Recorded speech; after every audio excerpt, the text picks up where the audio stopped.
ঠিক আছে, এইখানে দেখি কে বসে। প্লিজ,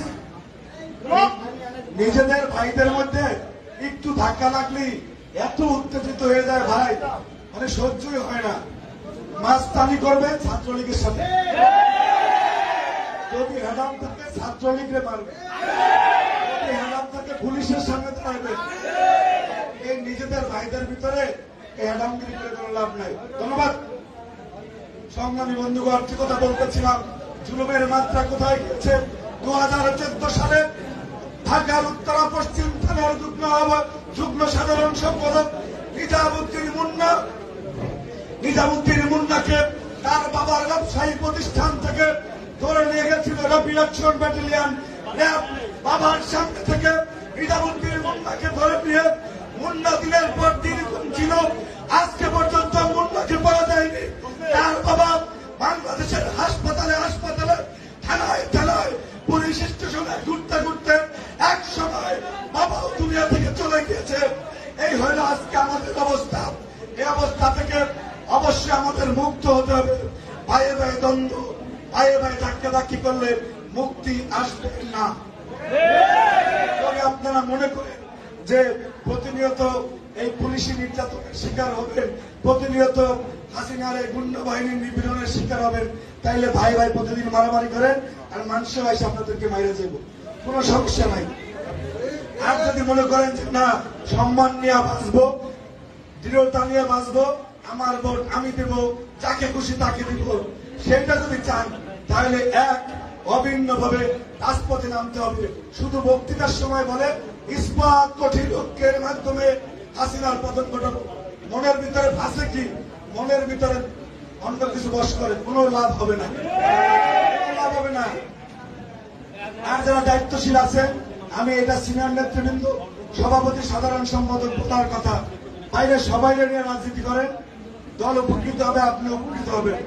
আর যদি মনে করেন যে বড় ভাই যা কইছে শুধু বড় ভাই, রহমান ভাই শুনেন কথা বলতেছি, আহ্বায়ক সদস্য সচিব আপনার চুপ শুনেন, আমি বক্তব্য শেষ করতেছি। সবাইকে নিয়ে রাজনীতি করার মানসিকতা আমাদের থাকতে হবে। দেশ নায়ক তারেক রহমান পয়লা মাস যে রাকিব ভাই নাসির ভাইয়ের দায়িত্ব দিয়া আমাদেরকে দিয়ে যে দায়িত্ব দিয়েছেন, বার্তা খুব স্পষ্ট। আপনি প্রতিযোগিতা করবেন মেধার প্রতিযোগিতা, আপনি প্রতিযোগিতা করবেন সৃজনশীলতার, আপনি প্রতিযোগিতা করবেন আহ্বায়ক 200 লোক নিয়ে আসছে, সদস্য হিসেবে আমি চেষ্টা করবো 200-র বেশি আনার। এটা হলো প্রতিযোগিতা। প্রতিযোগিতা আর এক ভাইকে শেষ করে দেওয়া, আর এক ভাইয়ের ক্যারিয়ার নষ্ট করে দেওয়া, এটা কোনো প্রতিযোগিতা হতে পারে না। যদি এই প্রতিযোগিতা করেন, আগামী বাকি দিনগুলি জেলখানা, গারদ আর রাস্তায় মাইর খাওয়ার জন্য প্রস্তুত থাকেন। আমি ঐতিহাসিক বক্তব্যের বাইরে চলে এসে কথাগুলি বললাম। যদি মনে করেন যে না, আমার আপনার পরিবারের আজকে সুখ শান্তিতে থাকবে, আপনার সামাজিক অধিকার নিয়ে, নাগরিক অধিকার নিয়ে সমাজে বসবাস করেন। একটা ছোট্ট কথা বলি, আপনাদের কোনো বাবার যদি 5 বিঘা সম্পত্তি থাকে, আপনারা 5 ভাই, এই সম্পত্তিটা অন্য একজন দখল করে খাচ্ছে ভাই। সম্পত্তি দখলের আগে যদি আপনারা 5 ভাই কামড়াকামড়ি করেন, মামলা করেন, সম্পত্তিকার উদ্ধার হবে? বাকি যতটুকু আছে ওইটা মামলা শেষ হয়ে যাবে। আর যে পক্ষ সম্পত্তি খাইতেছে তারা দিন রাত্রে আপনাকে রাস্তার ভিতরে লাগতে হবে, এটা বাস্তবতা। যদি সম্পত্তি উদ্ধার করতে চান, আর ঐক্যবদ্ধভাবে 5 ভাই ওই শত্রুর প্রতিপক্ষে লড়তে হবে। উদ্ধারের পরে ভাগাভাগি করার কোনো সমস্যা নেই। বাংলাদেশ আজকে একটি হায়নার কাছে জিম্মি হয়ে আছে, একটি হায়না চক্র। খাপলে আপনার আমার জন্মভূমি 56,000 বর্গ মাইলের মানচিত্রকে খেয়ে ফেলতেছে।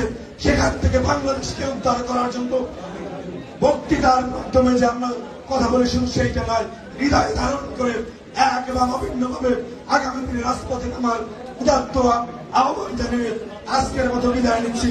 জাতীয়তাবাদী ছাত্রদল জিন্দাবাদ। শহীদ রাষ্ট্রপতি জিয়াউর রহমান অবরোধ, মাহমুদি মানুষের নেত্রী দেশনেত্রী বেগম খালেদা জিয়া জিন্দাবাদ। বাংলাদেশের অহংকার দেশ নায়ক তারেক রহমান জিন্দাবাদ।